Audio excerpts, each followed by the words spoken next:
Dear friends, we, Sweatart Consultancy Services, SCS. SCS is an Indian international organization, which provides one-stop solutions for all size of businesses.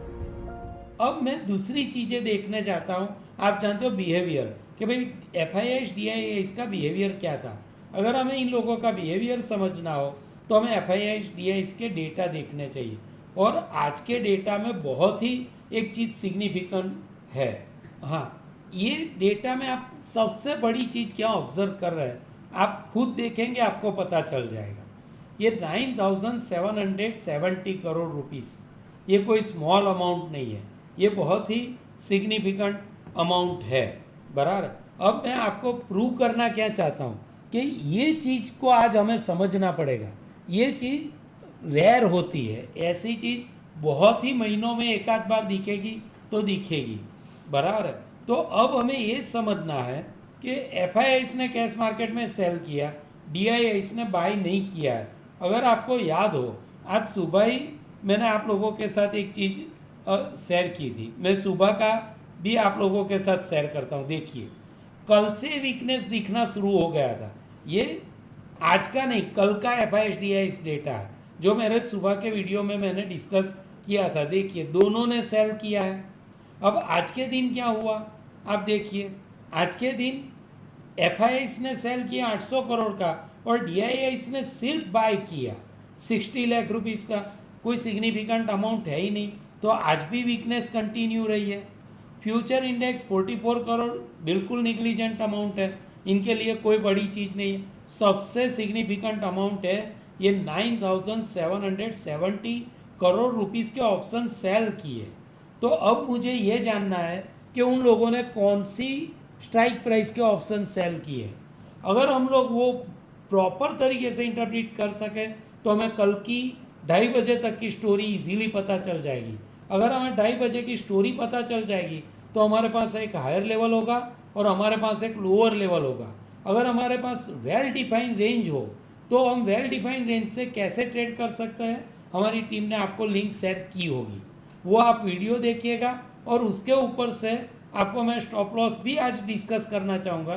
तो हम ऐसे trade कर सकते हैं, लेकिन याद रखिए, मैं अभी जो आपको स्टॉप लॉस डिस्कस कर रहा हूँ वो एट प्रेजेंट डेटा से कर रहा हूँ, लेकिन कल सुबह क्या सिनारियो बनता है वो हमें समझना पड़ता है, क्योंकि मार्केट ऑलवेज सेम नहीं रहता है। 12 घंटे के बाद कुछ भी बदल सकता है। USA में कैसा बिहेवियर रहा, एशियन मार्केट कैसे ओपन हुए, और ओपन होने के बाद पहले आधे घंटे में, 1 घंटे में इंडियन मार्केट क्या बिहेव कर रहा है, ये सब चीज़ें देखने के बाद हम ट्रेड ले सकते हैं। तो मैं अभी जो सिखा रहा हूँ वो सिर्फ और सिर्फ आपको प्रेजेंट डेटा के हिसाब से हमारा क्या स्टॉप लॉस रहना चाहिए बाइंग में और सेलिंग में, वो मैं आप लोगों के साथ डिस्कस करूँगा। लेकिन अगर सिचुएशंस बदल जाती है, हमें सुबह जो ऑप्शंस चेन डेवलप होती है उसके आधार पर फिर प्रॉपर डिसीजन लेना होता है। तो आपको फाइनली क्या करना है वो तो कल का सुबह का डेटा देख के ही हम डिसाइड कर पाएंगे मार्केट ओपन होने के बाद। लेकिन एट प्रेजेंट अगर मान लीजिए कि अभी हमें ट्रेड करना हो तो क्या कर सकते हैं, वो मैं प्रोसेस पूरा आपको समझाना चाहता हूँ। तो मैंने टेक्निकल एनालिसिस से रेंज डिसाइड की है 450 to 300। 17,000 कॉमन है, मैं हर वक्त बोलता नहीं रहूँगा। तो 450 का मतलब 17,450 टॉप रेंज है और 17,300 बॉटम रेंज है। ओके, अब मैंने ये तय किया कि बहुत ही बड़ी फिगर से ऑप्शन सेल हुआ है, तो अब मेरा सेकंड इंटरेस्ट क्या है कि भाई ऐसा पिछला कब हुआ था, पीछे यानी इतनी बड़ी फिगर कब पास्ट में फिर से जनरेट हुई थी। तो वो देखने के लिए मैंने अभी अभी ग्रुप में एक स्क्रीनशॉट शेयर किया है। अब ये डेटा देखिए, ये सिर्फ और सिर्फ ऑप्शन इंडेक्स के FIS के सेल के डेटा है। अगर ये डेटा देखेंगे तो 9,770 फिगर पास्ट में हमें 20 अगस्त को देखने को मिली थी। 8,419 करोड़ बाइंग था। बराबर। तो मैं इस तरीके से काम करता हूँ। मैं ये जानना चाहता हूँ कि जब इतनी बड़ी फिगर होती है तो नेक्स्ट डे वो उसको डिसिप्लिन से फॉलो करते हैं या नहीं करते। अब इसको समझने के लिए हमें क्या करना पड़ेगा, हमारे पास 20 अगस्त को क्या हुआ था और 23 यानी ये फ्राइडे था, बराबर है, और 23rd मंडे होगा। तो मैं ये जानने की कोशिश करता हूँ कि ऐसा जब होता है तो बिहेवियर क्या, लेकिन एक बेसिक डिफरेंस है कि जब ये फ्राइडे के दिन बनता है और ये वेडनेसडे के दिन बनता है तो फ्राइडे की कंटिन्यूटी मंडे को हो भी सकती है, नहीं भी हो सकती है। ये ऐसा भी हो सकता है कि भाई उन लोगों ने कोई रिवर्स ट्रेंड करना चाहते हो तो उस आधार पर उन्होंने किया हो।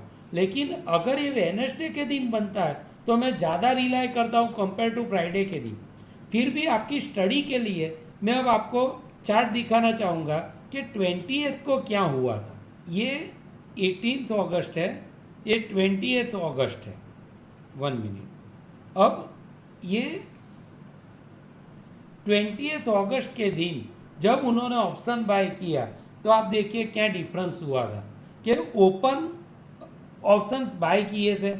अब यहाँ आपको क्लोज देखना चाहिए 20th को 16,420 दिख रहा है, एक डाउनवर्ड ट्रेंड था।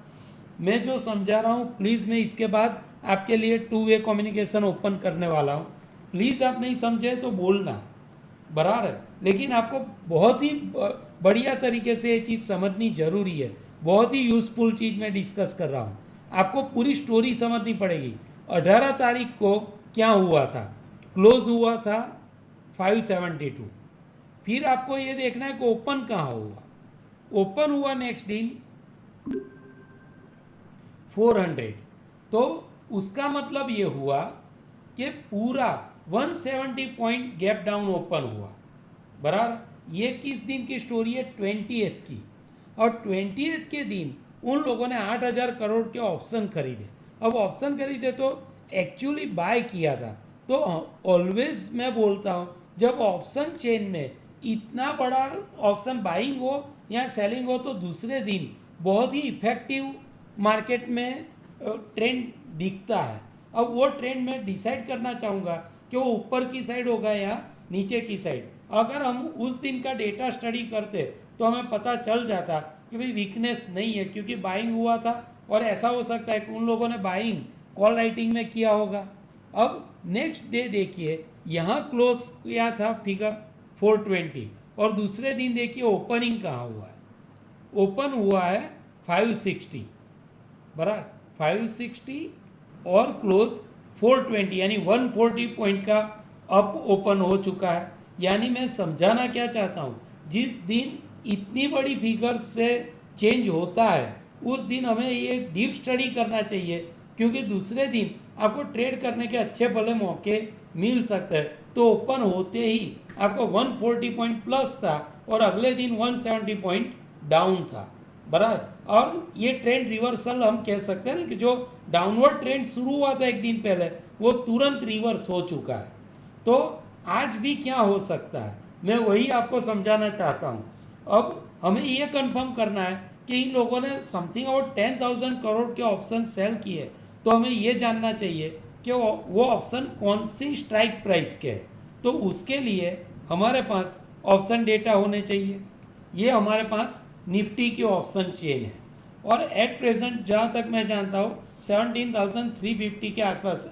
याद रखिएगा मैं आपके साथ देख रहा हूँ, मैं देख के नहीं बैठा हूँ, मैं एट प्रेजेंट जो देख रहा हूँ वही आप लोगों के साथ डिस्कस कर रहा हूँ। ऐसा मैं क्यों कर रहा हूँ कि आप पूरा प्रोसेस समझ पाए। अब मुझे ढूंढना है कि उन लोगों ने कहाँ क्या सेल किया है। तो सेल करने के लिए हमारे पास सिग्निफिकेंट फिगर्स होनी चाहिए। तो यहाँ देखिए ये सिग्निफिकेंट फिगर्स है।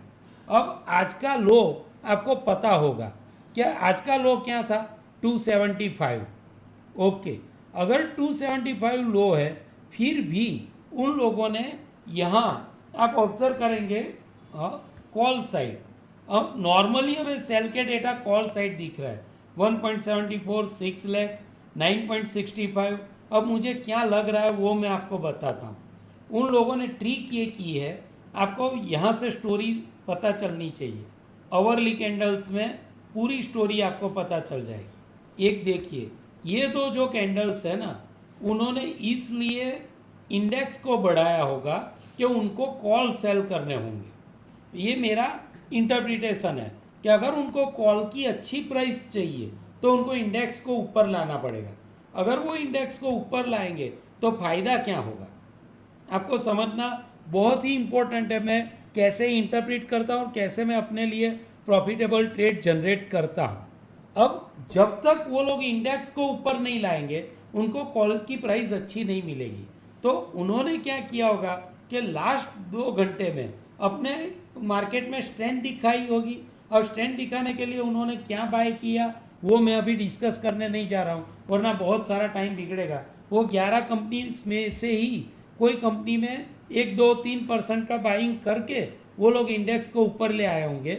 और इंडेक्स को ऊपर ला के उन्होंने क्या किया होगा कि जहां कल वो नहीं ट्रेड करने वाले होंगे वो सब चीज़ें यहाँ आकर सेल कर दी होगी। देखिए ये 8 लाख है और 22 रुपीज़ में सेल किया है तो 8 इंटू आप 22 कर पाएंगे। अब उन्होंने क्या किया होगा, ये 1.74 6 लाख, ये 10 लाख, ये 8 लाख। अब यहाँ का आप वैल्यू देखिए, लास्ट ट्रेड प्राइस है 1 minute 94 rupees. Last trade price है 17,300 की। आपको बहुत ही इजीली ये चीज़ समझनी पड़ेगी।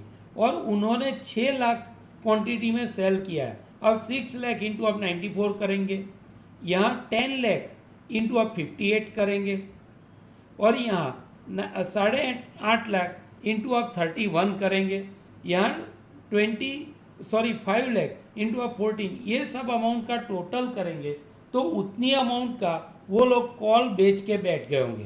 क्योंकि उनको ऐसा पता होगा कि कल के दिन हम उसको 17,300 के नीचे एक बार ले जाएंगे।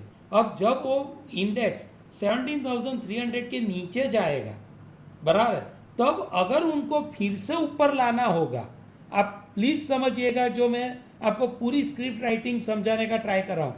तो वो करेंगे क्या, वो करेंगे ये कि यहाँ वो फिर कम प्राइस हो चुकी होगी। मान लीजिए कल मार्केट 17,300 के नीचे गया, अगर नीचे गया होगा तो ये 17,300 के कॉल की वैल्यू 94 नहीं होगी, फिर इसकी वैल्यू होगी बिलो 30, इसकी वैल्यू होगी बिलो 15, इसकी वैल्यू होगी बिलो 10।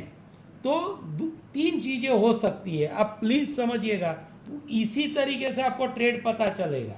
अब मुझे ये जानना है कि 17,300 सुबह ओपन हुआ, अब मुझे वो कंफर्म करना है कब ऊपर आएगा या ऊपर नहीं आएगा। तो वो जानने का बहुत ही इजी रास्ता क्या है, अगर वो लोग इसको बाय कर रहे हैं यानी यहाँ ऑप्शन राइटिंग कम हो रहा है बराबर, और क्वांटिटी में बाय हो रहा है, तो उसका मतलब ये हो रहा है कि वो लोग अपना प्रॉफिट बुक करके वहाँ से एग्जिट कर ले रहे हैं।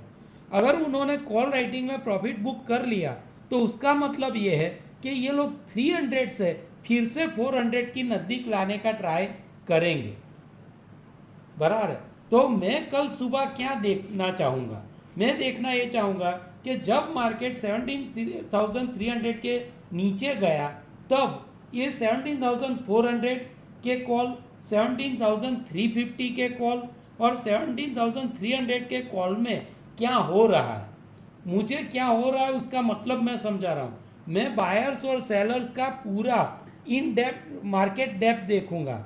मार्केट डेप्थ में मैं वो चीज़ ऑब्जर्व करता हूँ कि ऑर्गेनाइज्ड क्वांटिटी बाइंग साइड है या सेलिंग साइड है। अब आप मुझे पूछेंगे ऑर्गेनाइज्ड क्वांटिटी का मतलब क्या, ऑर्गेनाइज्ड क्वांटिटी का मतलब ये होता है कि 10,000, 1 लाख, 50,000 ऐसी बाइंग में क्वांटिटी बाइंग साइड आ रही है या सेलिंग साइड आ रही है। अगर बाइंग साइड आ रही है तो उसका मतलब ये हुआ कि ऑर्गेनाइज्ड जो लोग हैं वो बाइंग कर रहे हैं। अगर ऐसी क्वांटिटी में फिगर्स मुझे सेलिंग साइड मिल रही हो तो मुझे ये पता चलता है कि जो ऑर्गेनाइज्ड इंस्टीट्यूट्स है, जो ऑर्गेनाइज्ड पर्सनस है, वो लोग सेलिंग कर रहे हैं।